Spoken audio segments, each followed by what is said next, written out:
Welcome to Three Crosses Farrier Company. I'm Caleb, and we're going to be walking you through trimming Lakota today. In our previous video, in part 1, we did the front feet, and in this video, we're going to be doing the hind feet. As I've mentioned before, Lakota is a Clydesdale. That's a draft horse. She stands right at 18 hands at the wither and is right at 2,000 pounds for her weight. I'm going to start out by brushing out the bottom of the hoof. I've started doing this because for several reasons. One, it helps me see the hoof a little better. And two, I think it saves my knives. I don't end up dulling my knives quite as fast as I do when I use the knife, when I don't brush out some of the dirt and whatnot. What I'm doing right now is I'm going to exfoliate as much of the dead sole as I can. I have a lot of people in videos ask, does this hurt? No, it doesn't hurt the horse at all.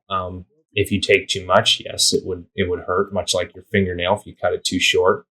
But this isn't going to hurt at all.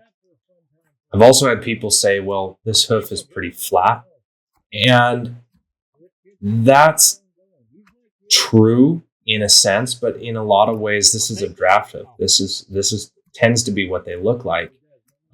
Primarily because of their weight. They tend to flare out to the sides. They don't grow down as much as they do out. So we get a ton of distortion. Distortion is another word for flare. I'm also going to take out these bars. I'm not going to try to take them all the way out. I'm going to try to define them. Sometimes I take them all the way out, and I have in the past, but I think defining them here will give a little more strength to the foot rather than taking them all the way out. When you're running your nippers, as I've stated in almost every video that I've ever done, it is super important that you run your nippers nice and flat. The nippers I'm using here are 15s.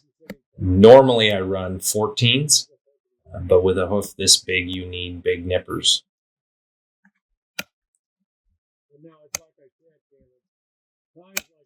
You'll notice that I rock the nippers and then I move them into the same track. I just rock, and move.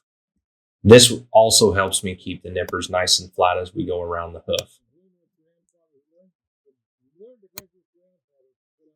I always really like that when you have a nice big piece that comes off like it was just cut, and you see that the nip line is actually fairly straight. There's not a lot of just chunks, like uneven chunks cut out of it. You can see a couple of cuts, but most everything looks like it's almost level now. So what I'll do is we'll rasp it, get rid of those little discrepancies, and it shouldn't take us long at all. And now you'll see that foot, we've gotten rid of all the dead sole on the bottom. There's a little bit you can see right there by the bars, but I don't want to take it any shorter. I want to leave some hoof there to protect her. I'm using my nippers this way instead of a rasp, just to save a little bit of time. I could do it with a rasp, but it'd take a little longer. And with a hoof this big, time is not your friend. Being underneath them is hard because she's so much heavier than your normal horse. And for her as well, this is not a natural position for her to be in. So if we can get her done a little faster and a little more efficiently, she doesn't have to maintain this stance as long. Same thing with your rasp as with your nippers. You try to run that rasp as flat as you possibly can. See, I took off the hooks on the heels. Now we're going to address the distortion from the top. Some people call this trimming from the top. You'll get done taking length off and the foot still looks long. And the reason for that is the distortion. And so we're going to address distortion from the top view. I have comment after comment after comment on the fact that I use saran wrap to hold the feathers out of the way. I also have people that have commented and said, well, this should have been done for me. Yes, in most of my clients, I do have them do this for me. This gentleman, he's a great guy, and she's a big horse, and it's a little hard for him to get underneath her. And so I don't mind doing it in this case. And I like Saran. I keep it on the truck. I have it. Sometimes I'm out of vet wrap. Vet wrap's more expensive than the Saran wrap. Some people will, use a sock or a scrunchie or something of that nature. And I think that'd be good as well, but it's not something I carry as much. And so this is what I have on the truck. This is what I use. A lot of times when we shoe horses, movement, making extra trips for something or extra tools or whatnot, it's wear and tear on your body. So the goal is to be under the horse as least amount of possible. Do it as efficiently as possible, because your body is the one that's going to take the toll for all the extra movement. Again, I'm using my nippers much the same way as I did on the bottom, just to give me a little jump start before I start rasping, so that I don't have to work as hard with my rasp. She was really struggling on this particular day. You can see it's moved off the post a couple of times. In the last video, I had a comment by, I believe it was a young lady, who was, why don't you get a stand that's big enough for the whole hoof? And that's great, except I need to be able to work all the way around the hoof. So having a wider stand doesn't allow you to do that. These are my favorite stand, to be honest. They have a cradle and a post combo. There's no other company out there that's produced something like this. Usually you have to change out between the cradle and the post. To be honest, I probably should have made the jack just a skosh taller, and then it would have stayed on there a little bit better. These jacks are adjustable, and I could have adjusted, and I just didn't. She was really struggling keeping it on the post this particular day. You can see her when you see her move to the side, I'm holding her in place, so my body's over the top of the leg. That's something you can't really see from this angle, but my shoulder is holding that foot in place. And with a horse this big, that takes some effort. And you can start to see we've gotten rid of some of the distortion, cleaned it up. Looks, in my opinion, looks a lot better. Now we're going to do the other foot. Same process. We're going to get as much of the dirt out of the bottom of the foot before we start knifing. Again, the sheer size of these hooves is absolutely amazing. Now we're going to work on the second hoof. And you'll see right off the bat, there's some differences here. One of the big ones is the medial side, the medial quarter, where my hand is, the inside of the hoof. And then the outside of the hoof, you'll see, is not broken out. It's flared. That inside is cracked, and she stepped on something hard, or it became long and she just broke it out. So we're going to address that. We're going to get it all cleaned up. You can see here, she's still struggling a little bit. She keeps pulling it away from me. Use my brush to get rid of all that dirt and rocks and any gravel and anything else that's in the bottom of that hoof.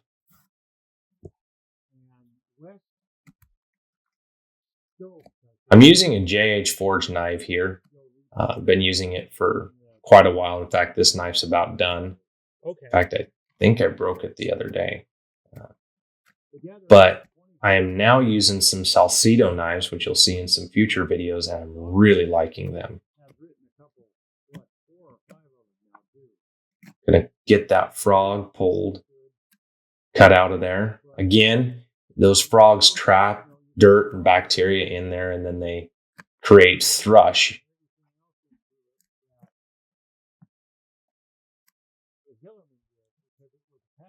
We're going to get that opened up.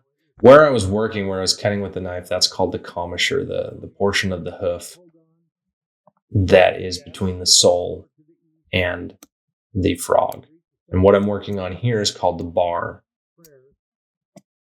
Now I'm going to nip. As I said before, keeping it nice and flat, rocking the nippers and moving them around the hoof. And you'll see that I'm not, it looks really long, but I'm not taking off a ton of length. And that's because she's growing out as much, or if not more, than she is down. People have asked in the comments whether it'd be good to have a little bit shorter cycles. And I think she could benefit from that.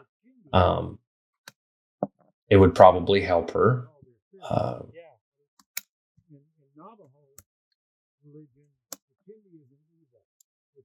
And here we're getting to that where it's broken out. And you'll see that the breakout is actually even with where I was nipping for the most part. Bring those heels back. The hoof doesn't grow straight down, it grows down and forward. And so when we nip, we have to bring the heels back for the hoof to function properly. Again, getting rid of all of that extra dead hoof on the bottom, exfoliating it. I mention this probably in every video, but I get at least one comment every video. What do horses in the wild do? Horses in the wild travel a lot more country, and they exfoliate the bottom of their foot through abrasion. Using my knife to get, or my nipper, to get rid of a little bit more of the distortion before I have to rasp it. You'll notice right here, as I come around, that there's a big old nasty hook. And that is distortion. That's not natural. She wouldn't normally have a hook there. So we're going to get rid of that hook. The other thing you'll notice is she's narrower on the inside, the medial side of the hoof, than she is the outside. And what that tells us is she's hitting harder. She's landing to the inside and then stepping to the outside. And this is common. Many horses do this. But that creates distortion. Get it nice and flattened up here. If you nip flat, you don't have to work as much with your rasp. That's the biggest reason for having controlled flat nip lines. There, that looks pretty symmetrical. I'm going to take a little bit more out on that frog. It was just growing over the commissure there. Just a little too much. Where I'm working right there, that's called the center sulcus. And then where my knife was there, that's called the seat of the corn. Right there. That's the seat of the corn. Now we're going to address the outside. We're going to trim from the top and get rid of, if not all, most of the distortion that she has going on here. The outside, the technical name for the outside of the hoof where I'm working here, and you can see the moving up towards the coronary band, it's actually part of the hoof. It looks like mud, but it's mud and part of the hoof. It's part of the periople layer, or the stratum externum, which extends, the stratum externum extends from the coronary band all the way to the bottom of her hoof. And what we're rasping is the stratum externum.